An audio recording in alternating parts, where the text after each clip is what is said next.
But my wife cooks good. I love her food. All right. Now we got the white onion. We're going to scrape that in. White onion. See that? So now we're going to put that in there. Now we're not going to start cooking these beans yet, because the beans are already prepared already. So we don't have to do nothing.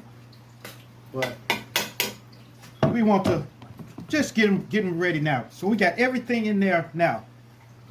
And we got jalapenos. Woo! Woo! Mucho caliente.